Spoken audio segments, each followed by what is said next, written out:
Pastor Youssef Akiva, amém? Pastor Youssef Akiva vai estar trazendo a palavra essa noite, em nome de Jesus. Vamos aplaudir ao Senhor, amém?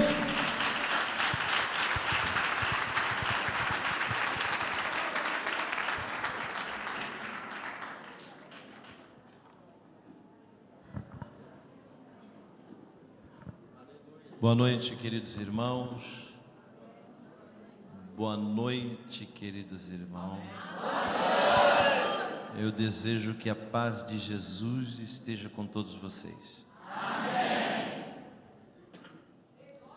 Eu estou profundamente satisfeito de poder estar aqui e agradecer a Deus eternamente por ter me dado vida até esse dia, a fim de que eu possa cumprir o meu chamado, minha vocação, pelo qual nasci para Ele.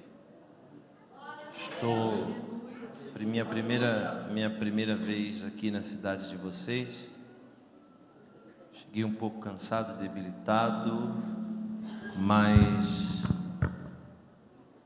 pude dar uma olhadinha superficial numa cidade histórica como essa que vocês moram, e eu estou muito feliz de estar aqui. Quero agradecer ao pastor Silvio, anjo da igreja, ao pastor Marcelo, também foi quem esteve contactando conosco, que Deus possa abençoar. E ao irmão que foi me buscar no aeroporto, como Alessandro. Ó, Alessandro é quem está lá atrás de terno e gravata? Rapaz, está parecendo crente, hein? Pastor, ele estava de bermuda, camisa do Atlético Mineiro. É desse jeito. É? Olha aí, estava com o calção do Galo, meião, me esperando lá no aeroporto. Eu estou brincando com ele, sabe que eu estou brincando. Eu falei para ele, quanto tempo de viagem? Ele falou, 3 horas. Eu falei, mas é para onde que nós estamos indo? Para Porto Velho? Estamos indo para Rondônia? Ele falou, não, é porque é 3 horas a viagem mesmo. Eu falei para ele, acelera esse carro aí. Ele falou, pastor, o anjo aqui só vai até 100. Pode sentar, pode sentar. E ele, de forma muito cuidadosa, viu, pastor, me conduziu. Deus abençoe, viu, irmão Alessandro? Desculpa a brincadeira. O senhor é atleticano mesmo ou não? Não? O senhor é cruzeirense? É? Calma, pessoal, calma. Deixa eu fazer uma pergunta. Tem cruzeirense aqui? Levanta a mão só os cruzeirenses. Ok. No final vocês vêm aqui que eu vou expulsar esse mal da sua vida.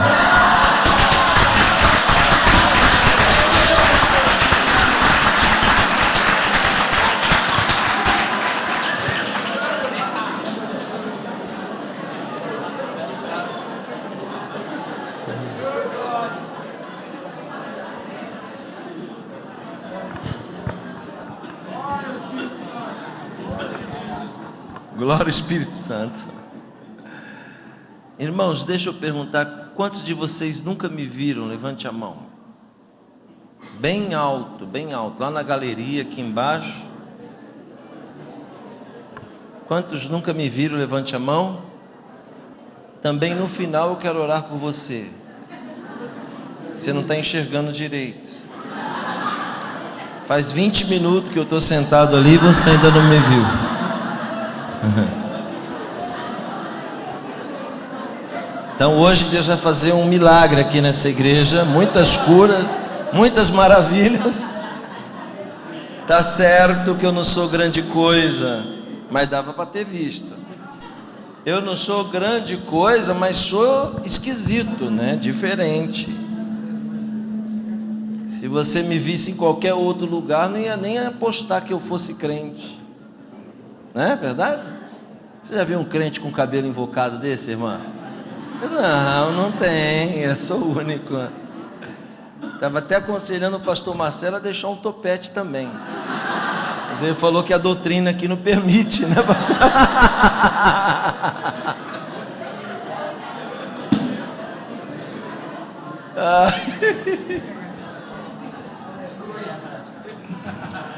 Glória a Deus. Eu brinco assim. Eu não sou vidente, não. nem leio a mente dos outros, mas eu sei que você pensou quando eu cheguei. Você olhou para minha cara e disse: que cara fechada, que homem brabo. Está vendo aí como você se enganou? Essa cara fechada é porque se eu der risada mesmo, estou vendo as câmeras ligadas aqui, se eu der risada, com a luminosidade da câmera, vai aparecer que esses meus 2 dentes da frente, que é de plástico, ele fica amarelo. Aí dá para ver que é ponte. Aí eu fico fazendo cara assim, fechado, mas é para não rir mesmo. Aleluia.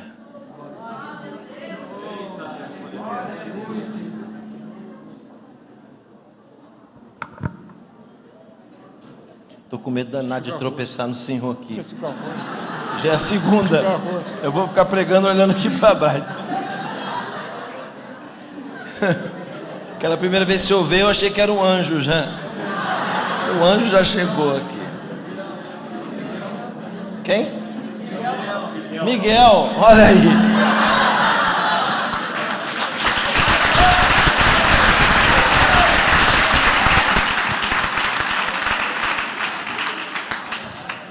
Quem veio perder tempo, diga amém.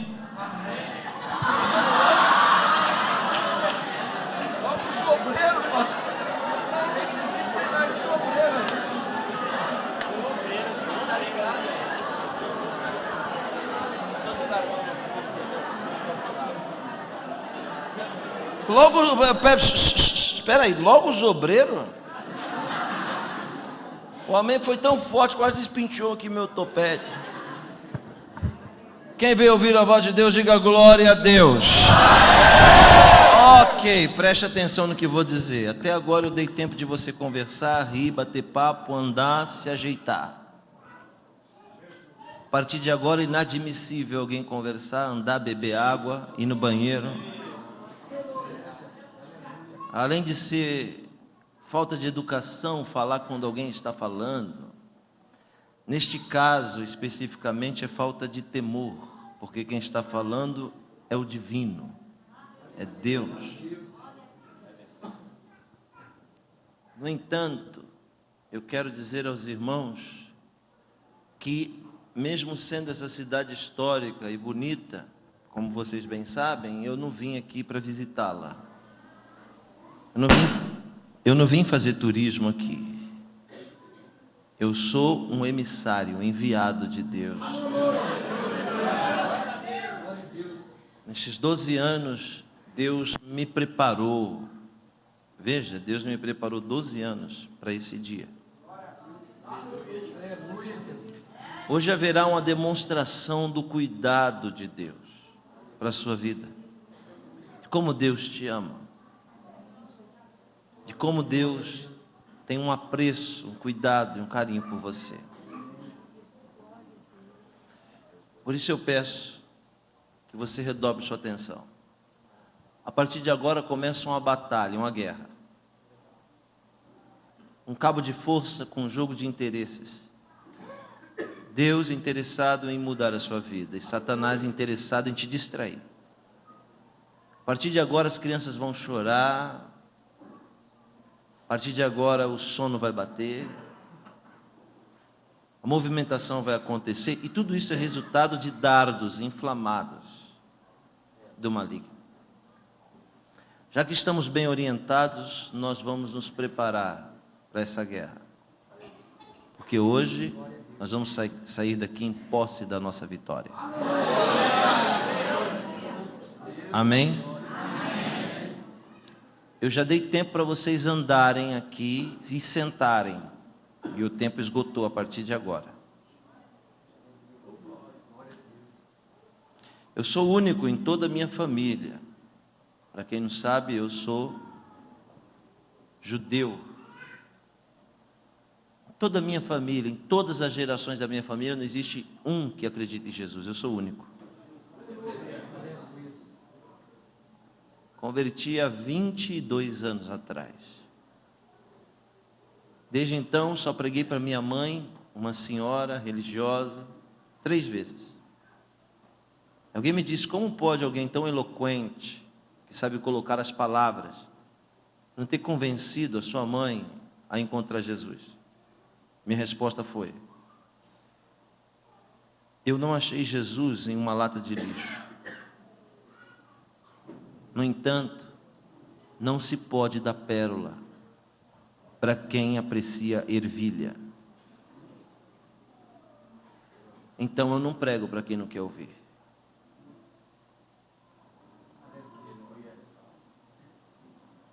Eu não posso desprezar algo tão precioso quanto a palavra de Deus.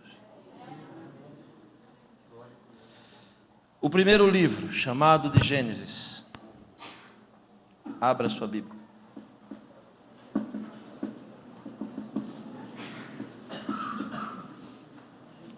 Tem um pedestal para colocar isso aqui? Gênesis, nós vamos ler um clássico. Gênesis capítulo 22.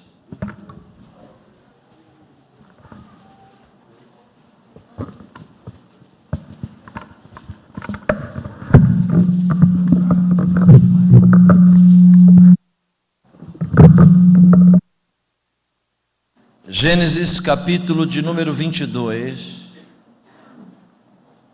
apenas a parte A do versículo 3º. Gênesis 22, apenas a parte A do versículo 3º. Quem encontrou, diga glória a Deus. Glória a Deus. Olhe para mim, 3.500 anos a idade do texto que você vai ler. Porém, o acontecimento é de 600 anos antes.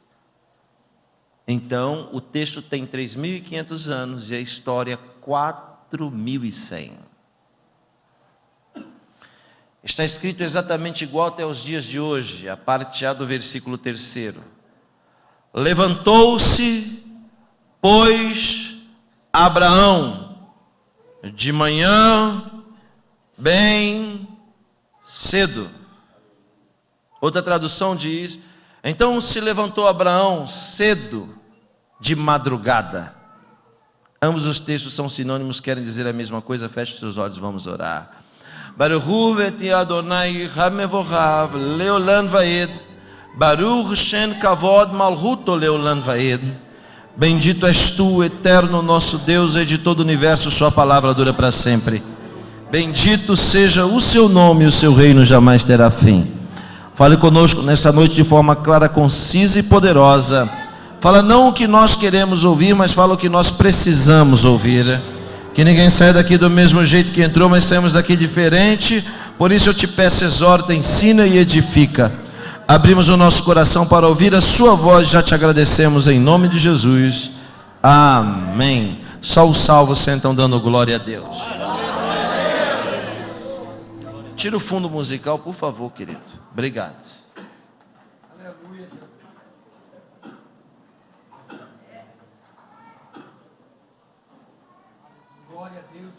Durante muito tempo, senhoras e senhores, eu me pego pensando sobre qual o propósito primaz de Deus ter criado esse mundo. Para quê e por que Deus criou esse mundo? Será que Deus, o seu atributo único de onisciência, de saber de todas as coisas antes que elas aconteçam, não saberia que esse mundo seria a tragédia como ele é, como ele foi, como ele sempre será? Se Deus sabia que o mundo seria mal, então por que o criou? Será que o divino tentou-se para o mal? Essa foi a minha pergunta durante muito tempo. Até o dia que descobri que Deus criou o mundo com um propósito primaz. Deus criou o mundo para fazer dele a morada do tempo. A casa do tempo. Ou seja, não existe nenhuma outra esfera de realidade e existência, em nenhum outro nível de vida, em nenhum outro lugar existe tempo. O tempo só existe aqui. Então Deus cria o mundo para fazer o tempo morar nele. E para ele, Deus, que é eterno, ter a condição única de existir ao mesmo tempo, no tempo e na eternidade. Para você entender agora o que eu vou lhe dizer. Nós existimos agora só no tempo. Agora, nesse momento, a gente não existe na eternidade. Porque para a gente existir na eternidade, a gente tem que deixar de existir no mundo. E aí vai existir na eternidade. Deus não. Deus existe agora na eternidade. E está aqui no nosso meio através do Espírito Santo. E o que é o tempo? Senão uma conspiração. O tempo conspira para transformar a realidade numa ilusão. Veja o que digo. Tudo isso aqui agora é uma realidade. Tudo isso aqui é uma realidade. Mas daqui a 3 horas não será mais. E só conheceu essa realidade quem aqui esteve. Mas quem aqui nunca veio, nunca viu, nunca existiu essa realidade para ele. Para nós, essa realidade vai continuar existindo no abstrato da nossa memória. Mas o tempo conspirou e fez essa realidade se tornar uma ilusão. Todos nós sabemos que o tempo não é um, que o tempo são 3. Tempo foi passado, tempo é presente, tempo será futuro. Nós existimos ao mesmo tempo, no passado, no presente e no futuro. Porém, somos enxergados por 3 ângulos. Satanás, quando olha para mim e para você, nos vê no passado, como a gente era. Os homens, quando olham para mim e para você, nos vê no presente, como somos. Deus não. Deus nem nos vê como éramos, nem como somos. Deus nos vê como seremos. Na estatura de varão e de varoa perfeita. Porque o tempo é o processo do propósito. Aleluia.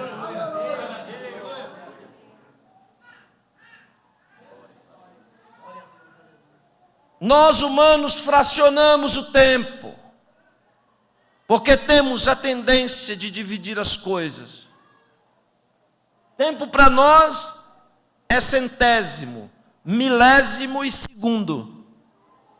Tempo para nós é minuto, hora e dia. Tempo para nós é semana, quinzena, mês. Tempo para nós é bimestre, trimestre, semestre. Tempo para nós é mês, ano, década, centenário. Tempo para nós é milênio. É assim que nós existimos no tempo.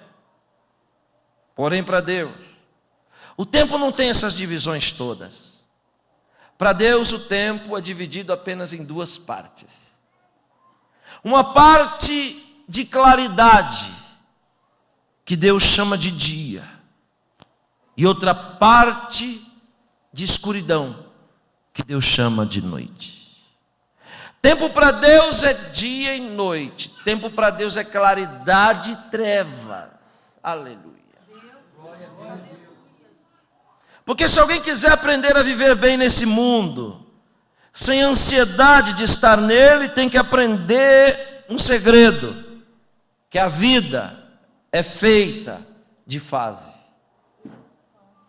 Fase de claridade e fase de escuridão. Deus da glória. Veja bem o que lhe digo. Preste atenção na construção da mensagem que eu ainda vou pregar daqui a 40 minutos.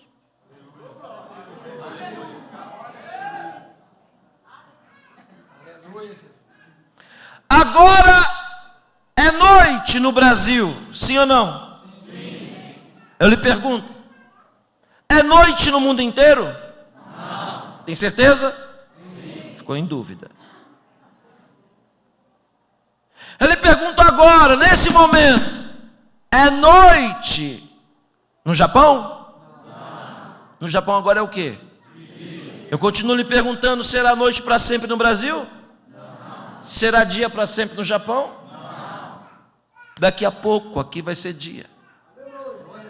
E lá vai ser noite. Você entende o que eu falo ou não? Quando eu falo que noite é uma fase e dia é uma, quem está falando isso não sou eu, mas é o salmista, que diz que a noite é a fase do choro. E que o dia é a fase da alegria. O choro pode durar uma noite, mas não existe noite que dure para sempre. Toda noite um dia acaba.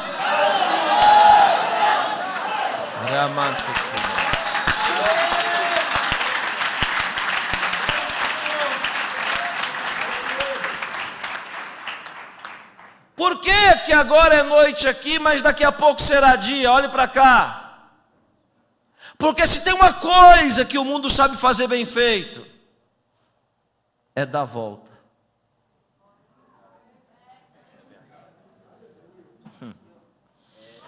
O mundo gira. Quem está em cima hoje pode estar embaixo amanhã. Quem está embaixo hoje pode estar em cima amanhã. E o mundo gira de um jeito que a gente não sente. Porque é assim que Deus trabalha. Sem a gente sentir. Você nem está sentindo. Você está achando que está tudo do mesmo jeito na sua vida. Você está achando que está tudo parado. E Deus me enviou aqui para lhe dizer que não. Que Ele está trabalhando mesmo sem você sentir.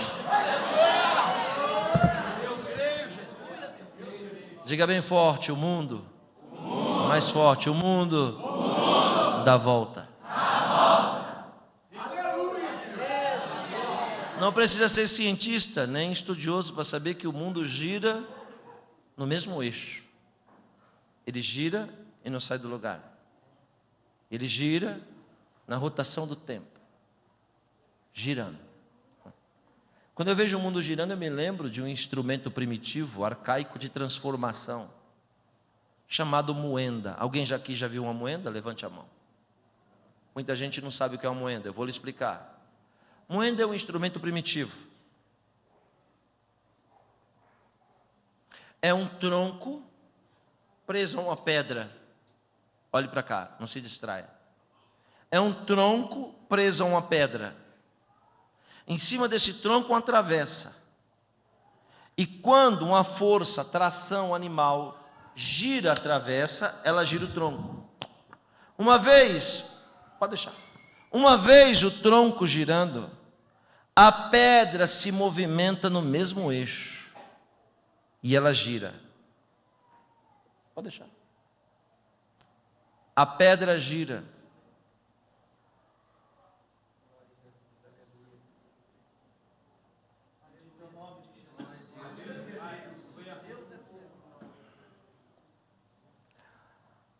A pedra gira, e uma vez, olhe para cá, a pedra girando.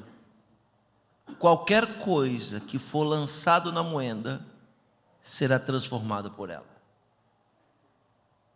Você perdeu um pouco o foco porque você estava olhando para o moço. Vou dizer de novo. A moenda é uma pedra redonda presa a um tronco com a travessa. Quando a travessa gira, ela gira o tronco. Uma vez girando o tronco, gira a pedra. E a pedra girando no mesmo eixo, qualquer coisa que lançar nela, ela vai transformar em algo mais precioso. Uma laranja, está vendo aqui uma laranja? Quem está vendo aqui uma laranja? Pela fé? Está aqui uma laranja, se eu colocar ela aqui e não fazer nada com ela, deixar ela parada aqui, dias e dias, o que vai acontecer com a laranja? Vai apodrecer e não serve para nada. Mas se eu pegar a laranja e jogar ela numa moenda, quando a pedra girar, vai amassar a laranja, vai desfigurar a laranja, vai destruir, entre aspas, a laranja, vai amassar a laranja. Cada vez que a laranja for moída, dela vai ser extraído algo mais precioso do que ela mesma. o suco. Ou seja, o suco é mais caro que a laranja. Por um único motivo. Porque o suco é resultado do processo.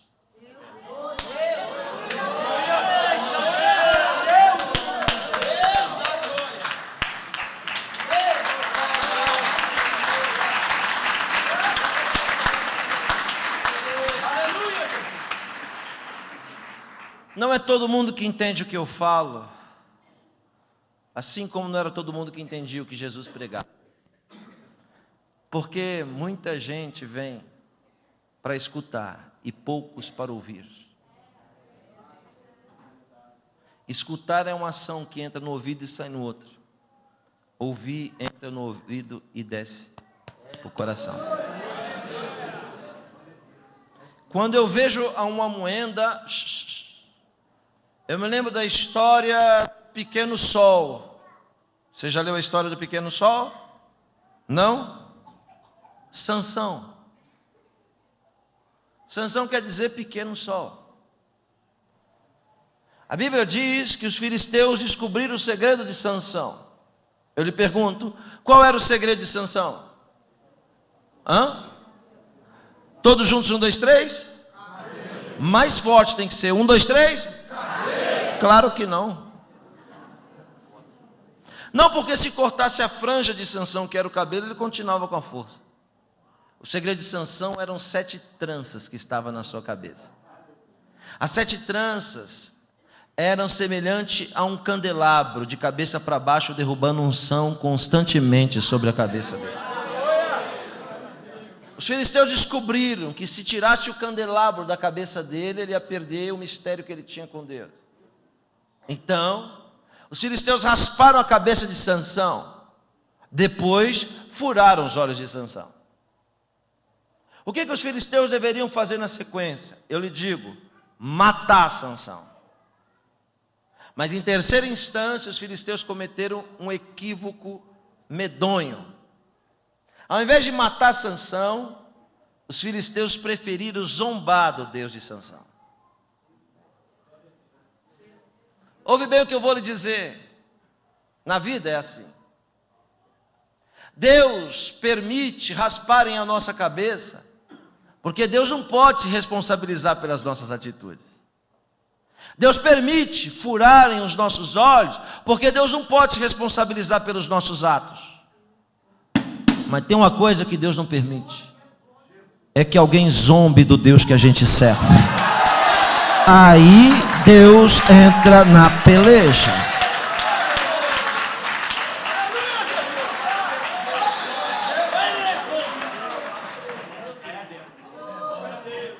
O livro dos Juízes prossegue dizendo que os filisteus tiraram os animais da moenda e botaram Sansão para girar a moenda. Careca, cego. O herói de Israel está girando no mesmo eixo. Todo mundo zombando dele. E ele girando. E ele girando. A Bíblia diz que um fenômeno aconteceu enquanto Sansão girava aquela moeda. Sem Sansão sentir e sem os filisteus perceberem, o cabelo de Sansão voltou a crescer de novo. Você não está entendendo o que eu estou falando.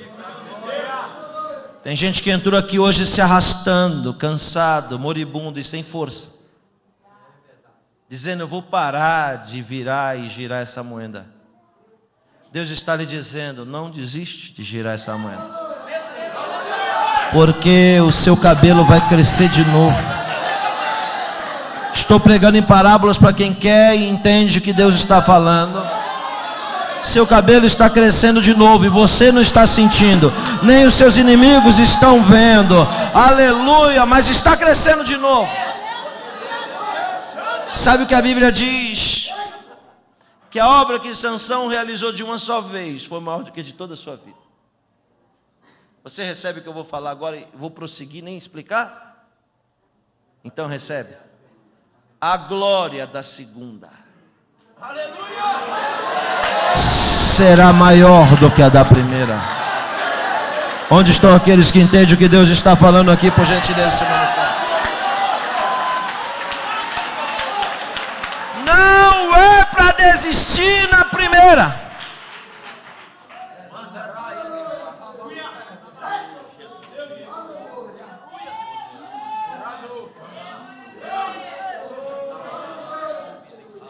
A noite é uma fase da vida para os mortais de suma importância. Organicamente falando, a noite foi feita para dormir. Nada em nós funciona perfeitamente à noite. Nada. Se apagar essas luzes aqui, ninguém enxerga nada.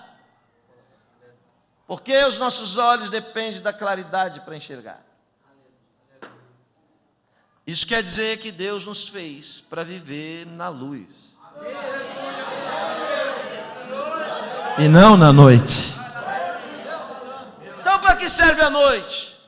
A noite serve para dormir. E o que é o sono, senão o emblema da morte?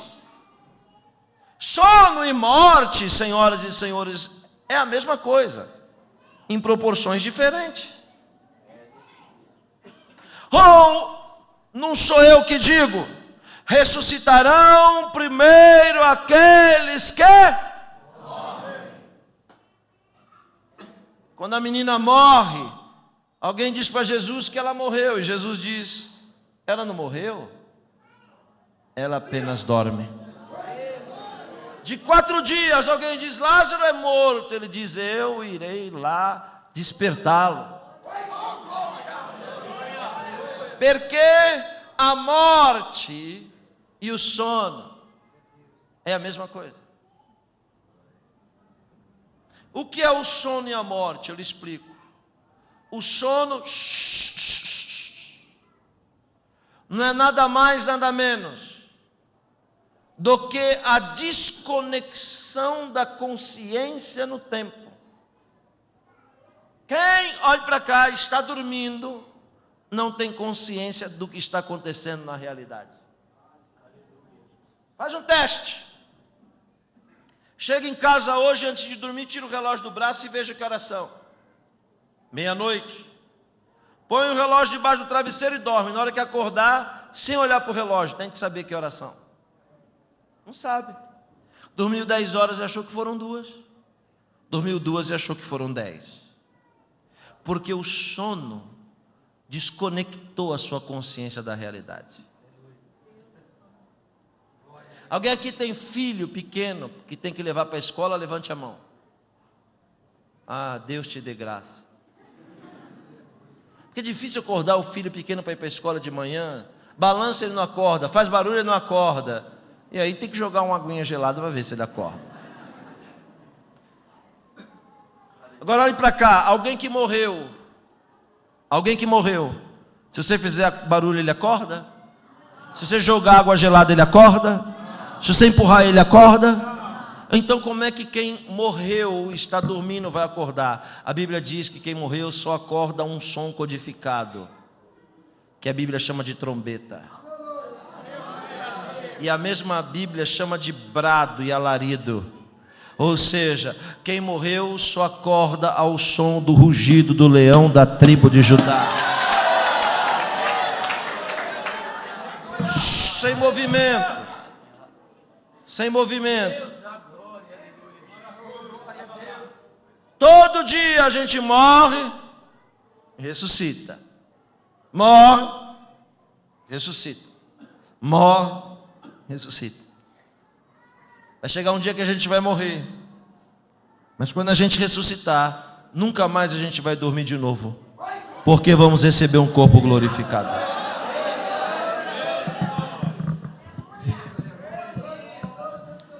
A noite é a fase do sono. Se a irmã ali quiser que eu pare de pregar, eu paro. Não tem problema não. Estou até um pouco cansado, vou para o hotel dormir.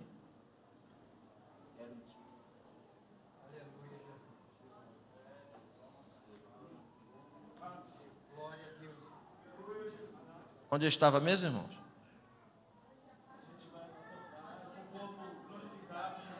Não, já passei essa, varão. Aonde? Já passei essa, irmão.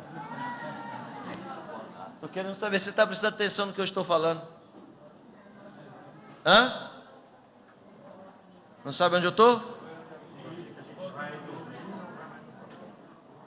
Eu disse que quando a gente morrer, a gente vai receber um corpo glorificado e nunca mais a gente vai dormir de novo. No entanto, o que eu estava dizendo que você não se lembra é que ninguém dorme de pé. Que a gente dorme prostrado. Ou existe alguém aqui que dorme de pé? Tem alguém aqui que dorme de pé? Não, eu fiz uma pergunta dessa na igreja. Eu disse, tem alguém aqui que dorme de pé? O irmão lá atrás levantou a mão e disse, eu fiquei curioso e disse, desculpa, amado, o irmão dorme de pé? Ele disse, sim, pastor, eu sou vigia.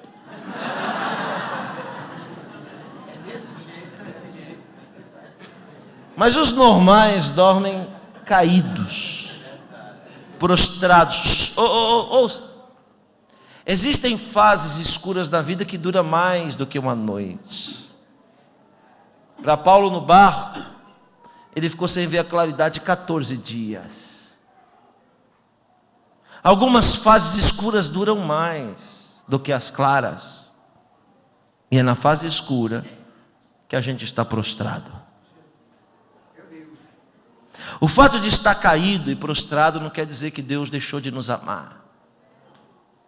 É porque estamos passando a fase do tropeço.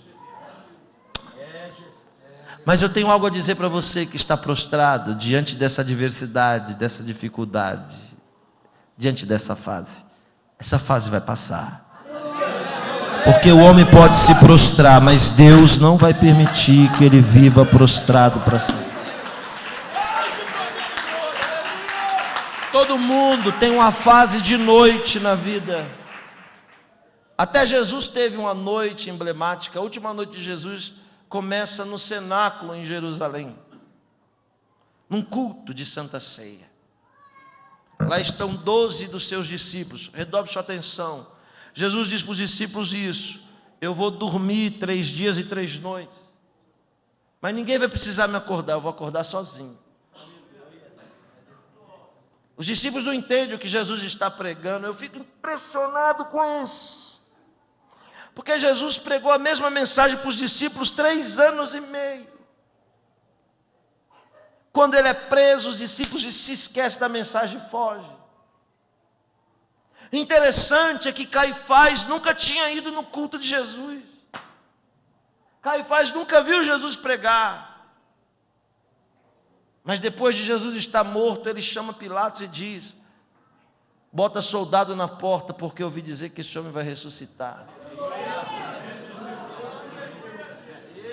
A gente daqui de dentro se esquece de tudo que Deus fala. Gente que anda com Jesus se esquece de tudo que Jesus nos diz. Meu Deus, aleluia! No início da noite, Jesus começa um culto. E olha para cá, o começo da noite, o sono não pesa. O sono só vai pesar lá do meio da noite para frente. Porque no começo da prova, a gente está no fogo, dizendo: eu vou vencer essa luta, eu vou vencer essa prova. Mas quando a noite vai pesando, aí a gente vai perdendo as forças. No começo da noite de Jesus, na Santa Ceia, no culto, Jesus diz: eu vou dormir 3 dias e 3 noites. Alguém se levanta e diz: eu estou contigo até o final. Eu não vou abrir mão do Senhor. Eu vou junto e morro junto com o Senhor. E Jesus deve dizer: você está empolgado com o culto. Você está emocionado com o culto. Deixa de viver na teoria. Você vai ver quando a prática chegar, vai pesar. A gente tem que parar de pregar a teoria. Aleluia! Dizer que é para amar, mas não ama. Teoria para Deus não vale nada. Deus quer de nós a prática, porque a fé sem obras é morta.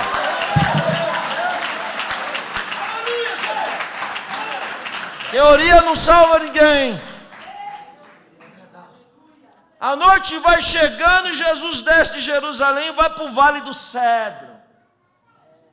Lá naquela baixada da noite, lá na frieza da floresta, um dos 12 se desvia. Todo mundo jurou fidelidade, mas só o vale chegar já tem uma meia dúzia que fica pelo meio do caminho. Jesus sobe uma montanha chamada Monte das Oliveiras. Está lá até hoje, eu profetizo que você vai lá um dia. A montanha se chama Monte das Oliveiras porque lá estão até hoje plantadas árvores milenares. As oliveiras que produzem um produto chamado azeitona. Jesus chega na madrugada para orar na Monte das Oliveiras. Só tem 11 dos 12. Quando a noite pesa, 10 dos 11 dormem. E o que prometeu no culto? O que prometeu no culto também vai dormir. Quando ele vai dormir, Jesus encosta, cutuca e diz: ops, esses 10 podem dormir porque não me prometeram nada. Mas você me prometeu, então você não vai dormir. Porque comigo é assim, quem promete tem que cumprir. Eu vou dizer de novo. Tem gente aqui que não vai descansar enquanto não cumprir o que prometeu, tá? Pode segurar que a batata é quente. Prometeu muita coisa e não fez nada. Então não vai ter descanso enquanto não cumprir. Pedro disse: que isso, mestre? Ó, mistério, ó. Estou com o senhor até o final. Aqui é fogo puro. Jesus disse: então vamos orar. Vai para a oração. Pedrão diz: aleluia. Na verdade, no culto a gente acha que nós somos o super-homem e a Mulher Maravilha. Eu fui pregar numa vigília. Eu acho muita coragem alguém me chamar para pregar numa vigília. Porque você está vendo meu jeito de pregar devagar, calmo, sem gritar, está vendo? Na vigília o pregador tem que dar rabo de arraia, salto mortal, piruleta, né? Senão o povo dorme. E alguém muito doido me chamou para pregar numa vigília. Eu fui. Doido sou eu que fui. Aí, pastora, eu estou lá sentado do lado do pastor, chegou um negrão lá na porta, assim, um peitão de pombo. O pastor me cutucou e disse: está vendo aquele irmão? Eu disse: estou. Falou: aquilo ali é um vaso. Eu acho interessante essas gírias evangélicas, né? Que a gente acha que isso é espiritual, mas é gíria. Vaso. Não me chama de vaso, tá? Porque eu não sou vaso. Vaso tem de todo tipo, inclusive sanitário. Eu não sou vaso, eu sou Yosef. A gente tem essas gírias, né?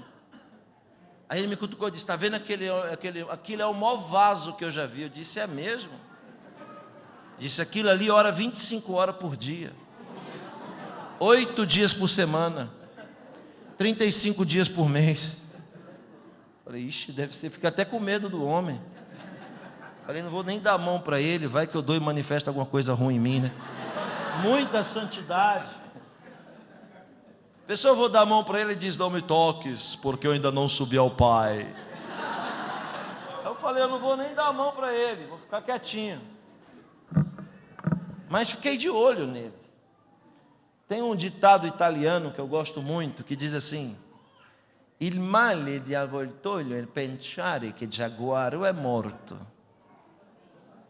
Que traduzindo quer dizer: o mal do urubu é achar que a onça está morta. Eu vi ele chegando, eu falei: vou dar uma de onça morta aqui. Cara de besta que eu faço.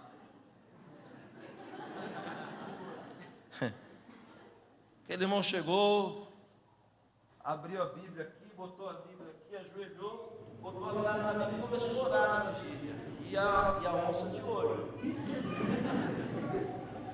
Cantar, você sabe que na vigília a cantoria é grande, né, irmão? E ele de joelho. Eu preguei, ele de joelho. Cantaram de novo, ele de joelho. Tirou oferta, ele de joelho. Acabou a vigília, ele de joelho. Cantina, ele de joelho. Falei, muito vaso mesmo. Todo mundo indo embora, ele de joelho. Quando o diácono está fechando a porta, eu encostei no diácono e disse assim, ô amigo, tudo bem? O vaso está lá dentro. Ele disse, que vaso? Eu falei, o vasão. Vaso. Ele disse, vou lá ver. Quando ele falou, vou lá ver, a onça foi atrás. Pode acreditar, irmão. O homem ficou 5 horas de joelho. Quando ele cutucou no homem, o homem caiu com o olho torto assim, ó, todo babado. Meteu a cabeça no chão, estava dormindo. Eu achei fantástico aquilo. Muito forte. Verdadeiro sacrifício, dormir de joelho. Esse é um sacrifício.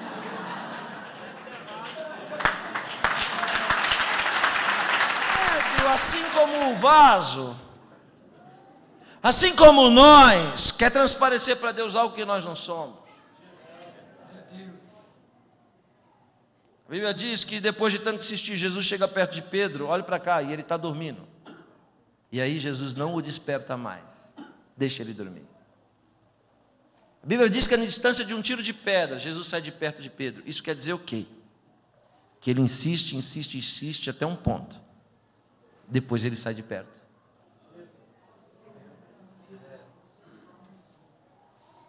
Foi para o outro lado da montanha, onde tem um jardim até hoje.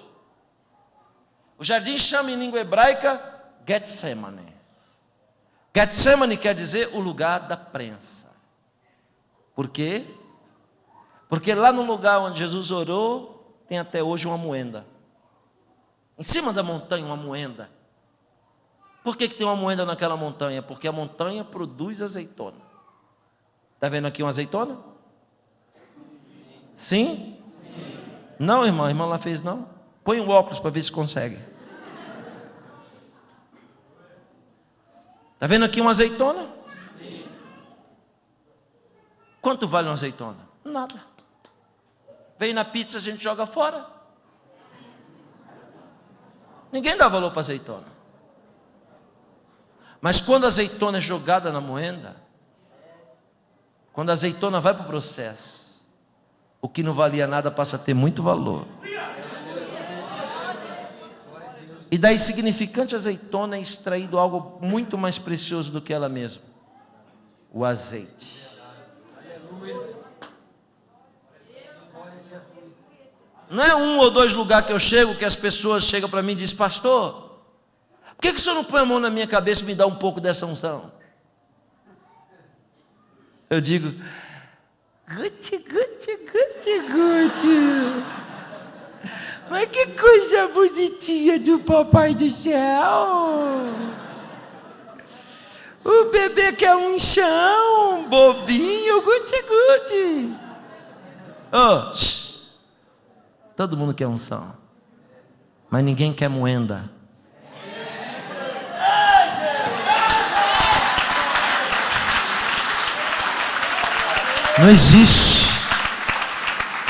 Não existe unção sem moenda. Tem gente aqui que Deus está prensando, que Deus está moendo, está amassando, e de você Ele está extraindo algo muito precioso. A unção de Deus está escorrendo sobre a sua cabeça, sobre a sua vida. Ramante coralabas.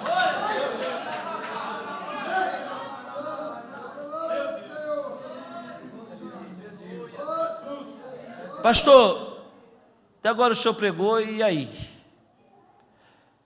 E aí eu lhe digo, o texto que nós acabamos de ler diz assim: levantou-se, pois, Abraão de manhã bem cedo. Ou seja, quando a claridade chega, Deus nos levanta. Só quem vai receber o que eu vou dizer. A claridade e uma nova fase está chegando para você aqui nessa noite. E essa fase escura que você precisou ser tratado nela, Está acabando. Vai passar. Você achou que nunca ia resistir, que não ia aguentar passar essa fase.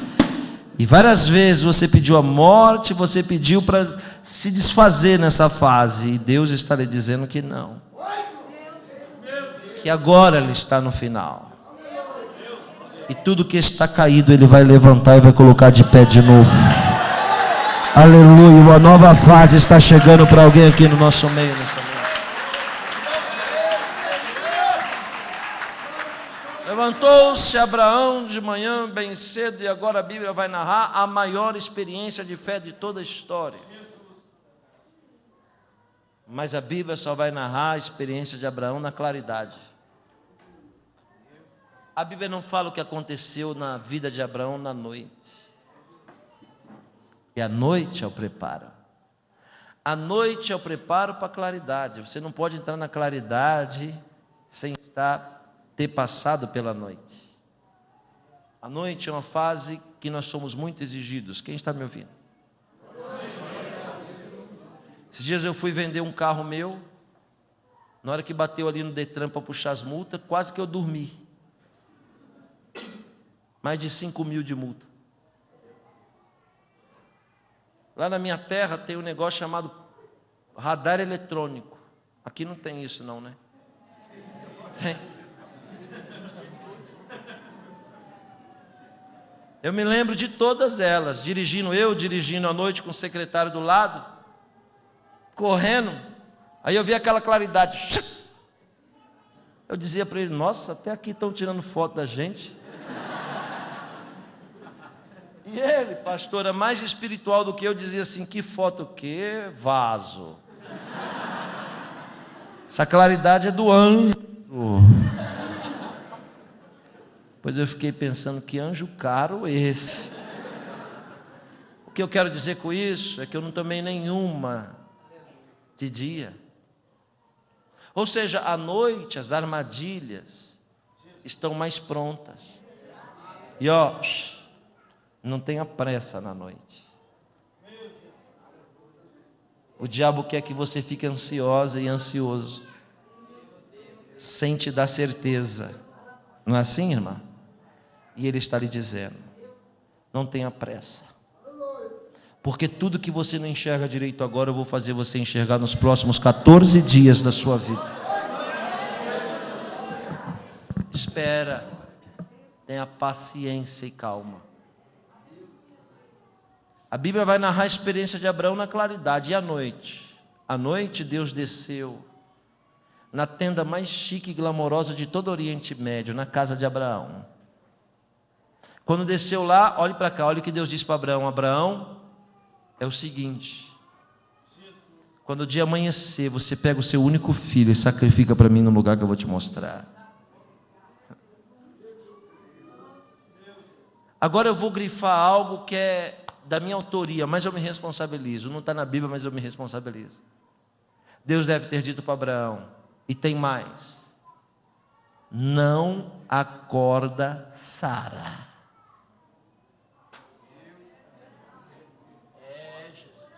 Porque Jesus diz, deixa os mortos enterrar os seus mortos. Porque quem está dormindo não tem consciência do que está acontecendo. Se Abraão acordasse Sara, ele ia ter que perder tempo explicando. E quem não recebe a revelação, ainda que se explique, não entende. Você não está entendendo o que eu estou falando? Deus está dizendo para você, para de perder tempo com quem está dormindo. Você está perdendo tempo e atrasando as coisas da sua vida, porque está insistindo que quem dorme. Então deixa quem está dormindo dormir. Quando ele acordar, ele não vai entender nada, porque a obra já vai estar feita, e ele não conheceu o processo que eu fiz na sua vida. Para de se preocupar em dar explicações.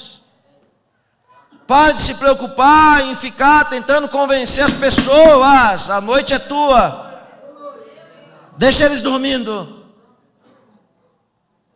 Quando eu digo que Deus deve ter dito para Abraão não acordar Sara, não adianta o irmão aí cutucar a varoa e dizer, está vendo? Olha aí, ó. Não é isso que eu estou dizendo, para você fazer as coisas sem falar para a esposa, não. Isso é uma linguagem. Se Abraão e Sara é uma só carne, isso quer dizer que dentro de cada um de nós existe um Abraão e uma Sara. Abraão é a nossa fé, Sara é a nossa incredulidade. Se a fé está acordada, a incredulidade tem que dormir. Mas se você acordar a incredulidade, quem vai dormir vai ser a tua fé. Deus está nos dizendo: deixe a incredulidade dormir e mantenha-se vivo e acordado com a sua fé. Aleluia, bendito o nome do Senhor. De manhã Abraão parte, você conhece a história, você é salvo. Deus disse: vai para a montanha. E eu fiquei pensando, será que Deus só fala com quem vai para o monte? Monte é muito bom, olhe para cá. Mas será que Deus só trata com quem vai no monte? E quem mora em lugares onde não tem monte? Eu, por exemplo, morei em Miami, nos Estados Unidos, 3 anos. Nunca vi um monte lá. Miami é tudo plano. O único monte que eu vi era de lixo incinerando. E os nossos irmãos que moram no Planalto Central, Brasília, não tem monte? Então, o que quer dizer monte na Bíblia? Monte na Bíblia quer dizer nível espiritual. Moisés sobe aqui e Deus fala com ele. O povo lá embaixo, sem nível, não consegue ouvir a voz de Deus. O que o povo ouve é barulho de buzina, trovão e alarido. Porque só vai entender a voz de Deus quem tem nível. Quem não tem nível confunde a voz de Deus com barulho. Deus disse para Abraão: vai subir a montanha, eu tenho um negócio para você. Quando ele sobe com Isaac na montanha, Deus disse: faz um altar para mim aqui. O que é o altar? O altar é o território do divino. O altar é o território onde nenhuma mão tem poder de tocar. O que está no altar, mão nenhuma toca. Nem do diabo, nem do homem, nem de ninguém, porque é o território de Deus. Quer tocar em alguém? Toque alguém que não está no altar. Porque se está no altar, não está na sua mão, está na mão de Deus.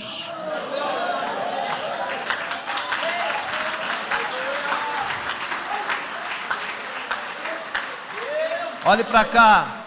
Deus manda Abraão fazer um altar e agora chama ele e diz: Abraão, você é o melhor crente que eu já vi. É verdade. Junta toda a nossa fé aqui, não dá 1% da fé de Abraão. Deus chama o homem que mais fé teve e diz: você é o melhor crente que eu já vi, mas tem algo em você que me incomoda. E eu te trouxe aqui para se decidir. Ou você se livra disso que me incomoda, ou a gente não anda mais junto.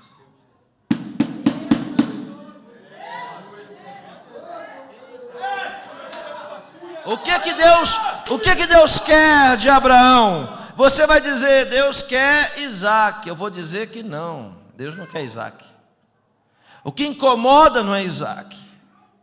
O que incomoda é o apego que Abraão tem a Isaac. O problema não é Isaac, o problema é o apego que ele tem a Isaac. Preste atenção no que eu vou dizer, que é forte.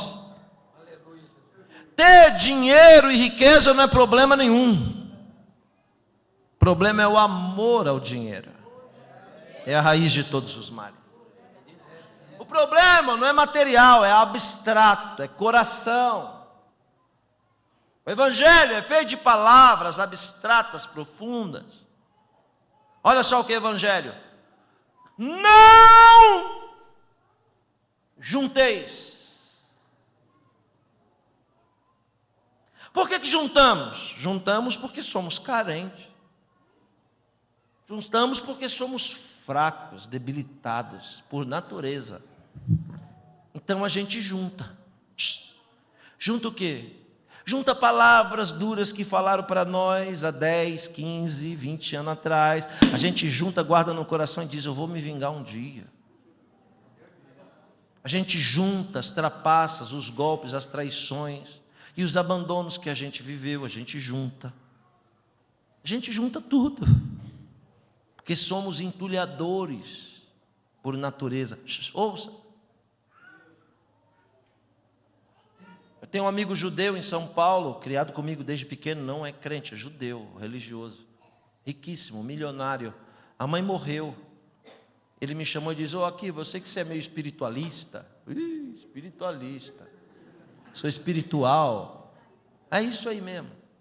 Me ajuda lá para você rezar lá na minha mãe que morreu lá. Rezar. Orar. Fui com ele, cheguei na mansão da mãe dele, aquelas coisas maravilhosas. Ele falou: isso aqui pode dar, isso aqui pode dar, isso aqui pode dar. Quase que eu falei: dá para mim isso aí? Ele foi dando aqueles móveis luxuosos. Quando ele pegou no colchão, ele viu que o colchão era diferente. Aí ele passou a mão na lateral do colchão e viu que tinha uma costura falsa, um fundo falso. Cortou com a tesoura, tinha um zíper. Quando ele abriu, o colchão estava cheio de dinheiro.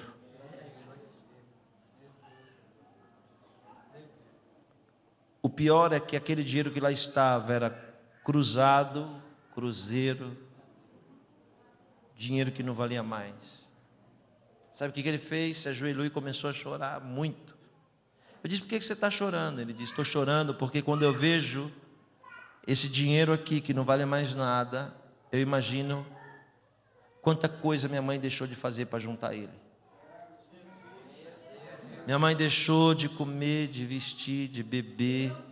Minha mãe deixou de ajudar o próximo para juntar isso que não vale mais nada. Porque quando a gente junta, a gente se torna medíocre. A gente piora muito quando junta. É mais fácil um pobre ser dizimista do que um rico. Quando Jesus é recebido pelo moço rico, ele diz: que faz para entrar no reino? Jesus diz: quer entrar no reino? Guarda os mandamentos. Ele disse: se é só guardar, eu estou dentro. Jesus: mas eu tenho um propósito para lhe fazer. Quer ser perfeito? Vende tudo que você tem e me segue. Ele não vendeu porque estava apegado ao que tinha. Jesus prossegue dizendo: portanto eu vos digo que é mais fácil um camelo entrar pela agulha do que um rico no reino. Por quê? Porque quem é apegado não entra no reino. Você não entendeu o que eu disse? Jesus disse que quer ser perfeito. Gênesis 17. E chamou o eterno Abraão e diz: anda na minha presença e ser perfeito. Na língua hebraica é a mesma palavra de desapegado. Porque perfeição para Deus é quem está desapegado. Mas não é só desapegado a coisas materiais, não. Desapegado também a sentimentos. Olhe para cá. Deus não trabalha com gente apegada. A gente erra quando diz: o meu carro, a minha casa, minha igreja. Nada é nosso. O meu filho, a minha filha. Não. Esse filho, essa filha não é seu. Deus confiou a você administrar. É dele. Por isso eu tenho uma palavra para dizer para uma mãe aqui, que eu não sei se foi a filha ou o filho que casou, e ela disse assim: mas vai pagar aluguel para quê? Mora lá no fundo de casa, só. Constrói lá no fundo de casa. Olha para cá, é sério. Está falando isso. Não é preocupado em aluguel não, tá? Está falando isso porque quer ficar se metendo na vida do filho e da filha. Eu quero dizer para a senhora que a partir do momento que a filha casou e o filho casou, não é mais seu. Mudou de dono. Para de infernizar a vida das pessoas e segue a tua vida. Deixa eles viver em paz.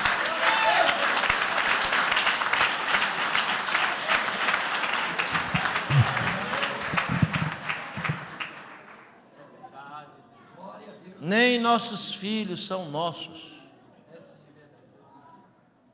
Nada do que temos é nosso. Quem está me ouvindo, diga amém. Amém. Deus não trabalha com gente apegada. Porque se a gente se apegar a pessoas, a coisas, a palavras, a gente tem a maior tendência e risco de se decepcionar. Se você não se apega, você não se decepciona. Juntar é um perigo, né? Eu me lembro que antigamente eu não tinha aquele sem parar no carro para pagar pedágio. E aí eu parava para pagar e me dava um monte de moeda, dinheiro pequeno. E eu confesso, eu não gosto de dinheiro pequeno. Gosto de dinheiro grande. Tenho terror de dinheiro pequeno. Todas as moedas que me davam eu jogava no console do carro. Se você entrasse lá e pegasse aquelas moedas, eu ia dar graças a Deus. Eu também masco muito chiclete dirigindo. Tem um potezinho de chiclete chamado Mentos, de plástico, redondinho. Tinha um monte daquele vazio dentro do carro. Eu fui lavar o carro e aquele lavador endemoniado virou para mim e falou: ô Akiva, esse monte de moeda aí, esses potinhos, por que você não pega essas moedas e bota no potinho? Foi o diabo. Porque eu peguei as moedas, botei no potinho e achei aquilo maravilhoso. Comecei a juntar as moedas, agora eu era capaz de matar e morrer por 5 centavos.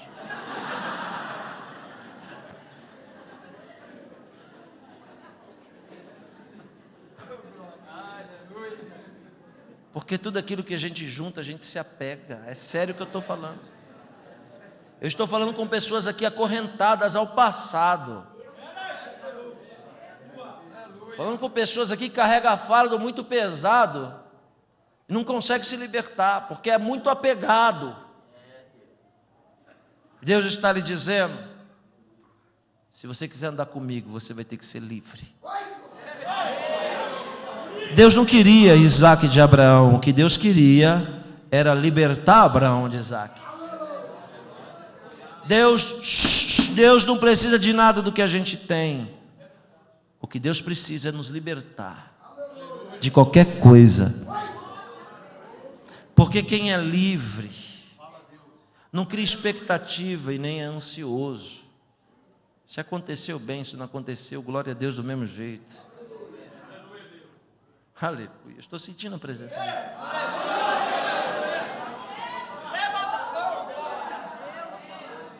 Esse dia que Abraão vai sacrificar Isaac é celebrado até hoje entre nós judeus. A gente faz uma festa uma vez por ano para lembrar o sacrifício de Isaac. É chamado festa de Akedá. Akedá quer dizer amarrado, preso. Foi o dia que Deus desamarrou Abraão. Você não prestou atenção no que diz. Foi o dia que Deus conseguiu desamarrar, desatar a vida de Abraão. Estou falando que tem gente aqui que é crente, fala em língua, é dizimista, toma ceia, é batizado e tem vida amarrada. Vida presa. Deus te trouxe aqui hoje para cortar esse cordão umbilical, cortar isso que te prende. Deus vai te libertar disso. A mensagem na minha vida que eu tenho mais memória, mais antiga, eu tinha 14 anos de idade, em uma comunidade na zona sul de São Paulo, de onde eu sou oriundo, com 100 judeus. O rabino foi lá, falava enrolado. Eu tinha 14 anos, eu te falo o ano que isso aconteceu. 1987. O rabino falava enrolado, ele foi pregar sobre o Akedá. Era sexta-noite, grave bem o que eu vou dizer, e sábado de manhã, 2 mensagens. Ele pregava a primeira parte na sexta-noite, a segunda parte no sábado de manhã cedo, quando o sol se punha, para remontar a cena de Deus e Abraão. Quem está me ouvindo? Amém. Preste atenção. Eu tinha 14 anos, eu me lembro, sentado na cadeira, ele dizia: porque foi nesse dia que a Kadosh Baruch Hu falou para Avraham Avinu que era para ele fazer um korban de Yitzhak e colocá-lo na Mishkan, porque era o dia de Akedá. Traduzindo quer dizer, nesse dia, Deus chamou Abraão para libertar ele de Isaac, colocando ele como um sacrifício no altar. O nosso povo é livre, ele dizia, porque nós somos filhos de Abraão. Não existe filho de Abraão escravo. Ser escravo é filho de Ismael.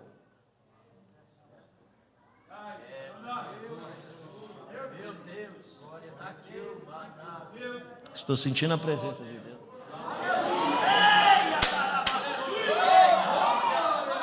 E ele dizia assim: portanto, o nosso maior desafio é não ser apegado a nada. Somente a nossa emuná, somente a nossa fé. Por isso que o nosso povo tem uma tradição forte de 3.500 anos. Preste atenção. Na sexta-noite ele diz: eu vou orar aqui agora, sexta-noite. Quando você fechar os olhos, Deus vai te mostrar qual é o seu Isaac. Amanhã de manhã, quando o sol se pôr, você vai pegar o seu Isaac e trazer aqui no altar. Eu tinha 14 anos. Já quero logo dizer a todos os irmãos que eu não vou pedir dinheiro, tá? Pode ficar tranquilo. Pode desarmar que eu não quero dinheiro de ninguém, ninguém vai pedir nada. Fica tranquilo. Não estou falando de dinheiro, estou falando de outra coisa. Glória a Deus. Aleluia! Quando eu fechei os olhos, 14 anos, eu vi meu Isaac. Meu Isaac chamava-se jamanta eletrônica. O que é a jamanta eletrônica? Era o melhor brinquedo que existia no Brasil naquele ano. Jamanta eletrônica era um caminhãozinho fabricado pela Estrela, com 4 carrinhos em cima. Tão antigo que eu falo os carros: Maverick, Chevette, Passat e SP2. É antigo, né? Quem tinha uma jamanta eletrônica tinha o que tinha de melhor. 4 botãozinhos em cima, apertava, ia para frente, ia para trás, para lá e para cá, não é, irmão? Aquela jamanta me custou 4 anos de obediência. Eu ia fazer bagunça, meu pai dizia: vai bagunçar? Não tem jamanta. Isso é um sacrifício muito grande. Ganhei a jamanta, coloquei lá no meu quarto, assim, na prateleira. Passava o espanador de pó 2 vezes por semana. Quantas vezes, eu me lembro até hoje, eu briguei com meus irmãos porque eles queriam brincar com a minha jamanta e eu não deixava. Arrancava os cabelos nos dedos, rolava no chão, era sangue que escorria, mas não pegava a jamanta.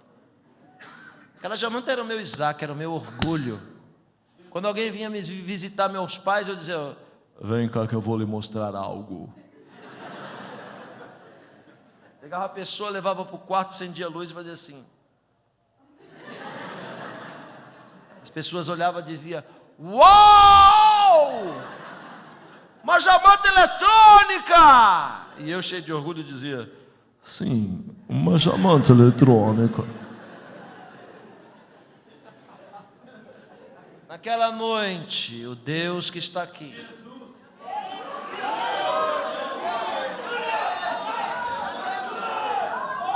me disse: eu quero a sua jamanta.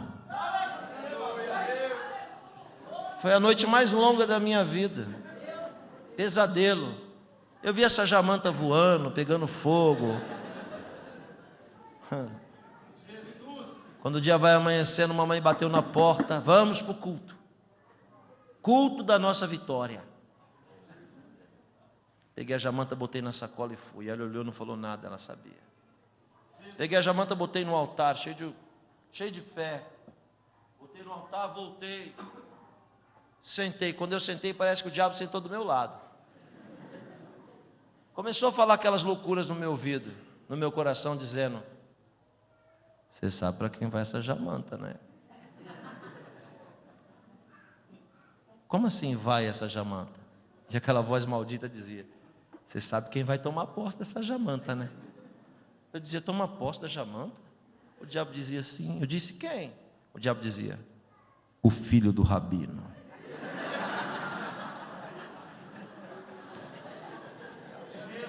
O filho do rabino era um desleixado. E o diabo começou a bater na minha cabeça. E você sabe que ele é desleixado. Os cachorros vão comer os carrinhos tudo, não vai durar uma semana. Eu comecei a ficar nervoso. E aquela voz me desafiando dizia: você é corajoso.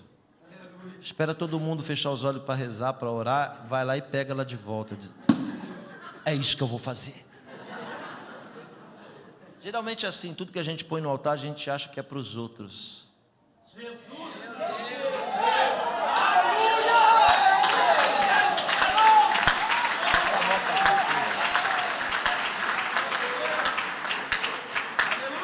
Eu fiquei esperando o povo fechar os olhos, mas ninguém fechou.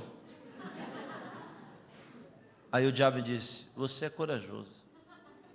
Vai com todo mundo o olho aberto mesmo.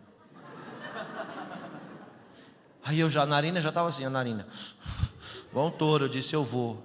O rabino começou a pregar a segunda parte da mensagem. Quando ele pregou a segunda parte, ele dizia assim: eu sei muito bem o que vocês estão sentindo. Vocês estão sentindo exatamente o que Abraão sentiu, sentimento de perca.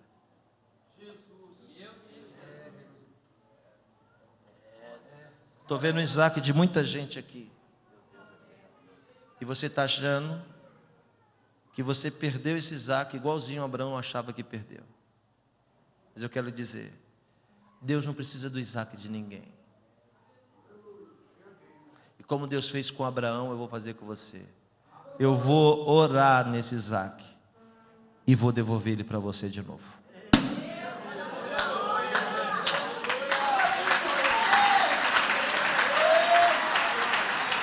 Naquela hora saiu 2 toneladas dos meus ombros. Eu vi assim. Eu sabia, Deus é fiel. Preste atenção. A Jamanta voltou para mim. Eu coloquei ela exatamente no mesmo lugar. E nunca mais passei o espanador de pó nela. Eu coloquei a Jamanta no mesmo lugar e nunca mais briguei com meus irmãos. Você não está entendendo o que eu estou falando. Eu estou falando com pessoas aqui que estão brigando por coisas fúteis e desnecessárias. Você está brigando porque você é mesquinho e medíocre. Deus quer te libertar dessa briga. Deus quer que você viva em paz. Um primo de longe veio em casa e disse assim para mim: eu ouvi dizer que você tem uma Jamanta. Eu disse: eu tenho. Deixa eu ver, deixa. Quando ele olhou, Jamanta, eu falei: é sua, pode levar.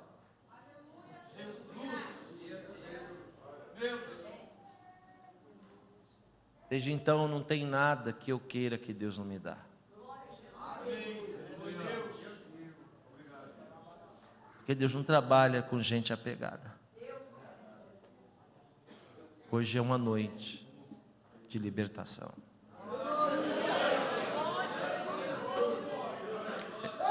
Infelizmente vou ter que parar a mensagem por causa da hora. Feche os seus olhos, eu vou orar. Cadê o piano? Faz um fundo musical sem solo.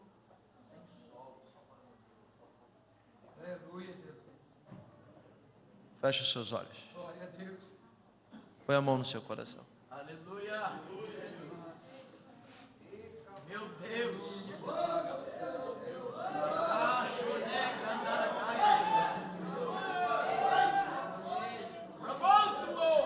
Essa fase de incerteza, de lágrimas,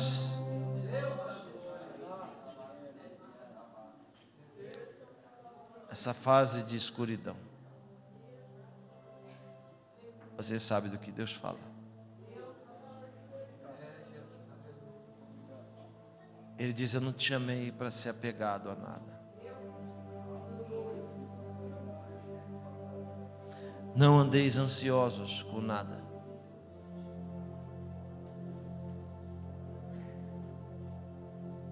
Com nada. Aleluia, Jesus.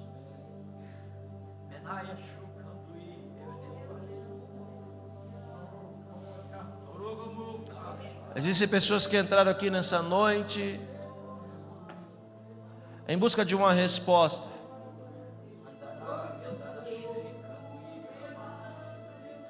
Hoje é domingo, né? Existem pessoas que entraram aqui e na quarta-feira passada, a última quarta, fez uma oração para Deus dizendo: Deus, eu estou no meu limite, eu já fiz tudo o que tinha que fazer, já tentei de todo jeito. Você está rindo por fora, chorando por dentro, mantendo a pose para ninguém perceber, mas só você sabe. Você disse na quarta-feira que queria ver Deus falar com você nesse congresso. Você disse assim: a vontade que eu tenho é jogar tudo para cima e desaparecer. Eu quero ir embora daqui. Você falou o nome de uma cidade que é longe daqui. Deus te trouxe aqui para lhe dizer: eu não vou deixar você ir sem antes te exaltar. Porque dentro de 14 dias, Deus começa um processo na sua vida. É por isso que a pressão está aumentando. Satanás raspou a sua cabeça, furou os seus olhos, mas Deus não desistiu. Deus tem uma arma secreta poderosa para realizar agora. A palavra que você mais disse foi: estou cansado. Eu cansei. Cansei porque eu tenho sofrido muito com esse complexo de inferioridade que eu tenho. Acorrentada, correntada. A palavras, a gestos, a atitudes. Deus mandou lhe dizer: hoje eu vou desprender e desamarrar. Você tem medo do futuro por causa do seu passado. Esses dias Satanás te disse que você não era digna de estar na minha presença, por causa daquelas coisas que você faz, pensa e fala. Portanto, eu vos digo que eu não estou com você porque você acerta. Eu estou com você porque eu te amo.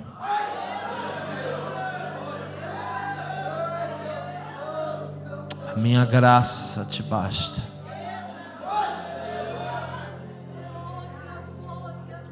Sou eu mesmo que vou te visitar. Nos próximos 14 dias eu te acordo de madrugada. E este é o sinal: você vai ouvir a voz de uma criança te chamando. E quando você acordar, não vai ter criança nenhuma te chamando. O sinal que eu vou te dar, que sou eu, é que eu vou fazer cair uma tempestade naquela noite. E vou desamarrar. Eu estou quebrando os vínculos, as amarras, as cadeias, as correntes. Estou te libertando hoje.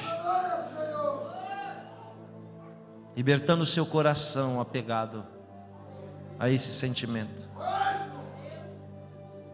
que não coopera para o seu bem. Eu sou o teu Deus. Anda comigo e seja desapegado.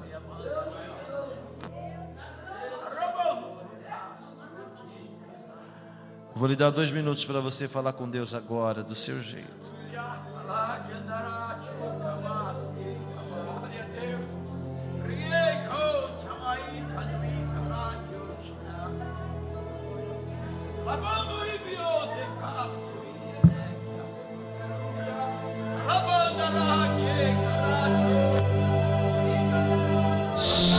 Sente a presença dele aqui agora e não se segure. Sente ele te tocando agora.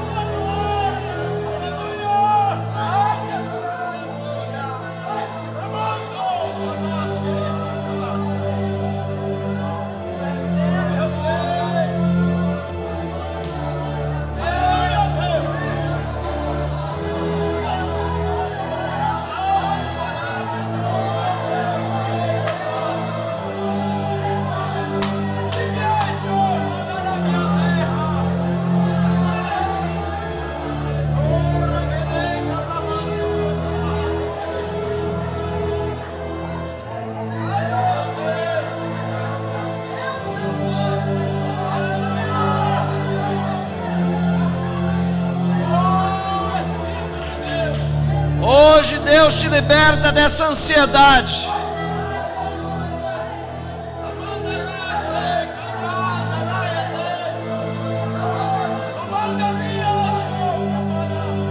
Em كنر بالغول خشروان خونم نوان رقم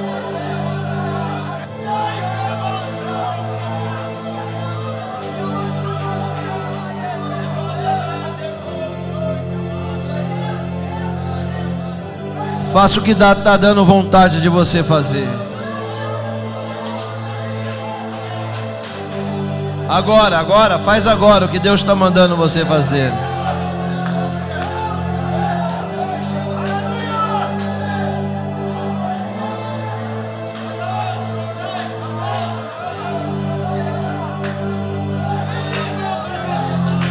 Você está no processo da moenda. Você está sendo tratado por Deus.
Senhor, nessa noite,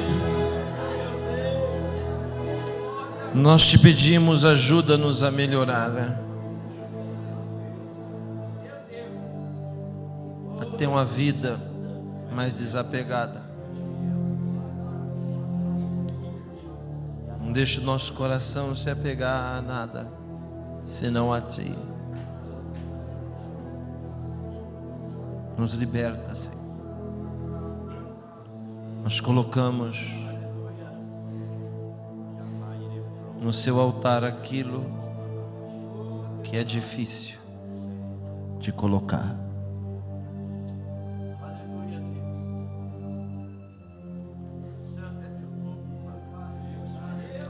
Nós te damos graça.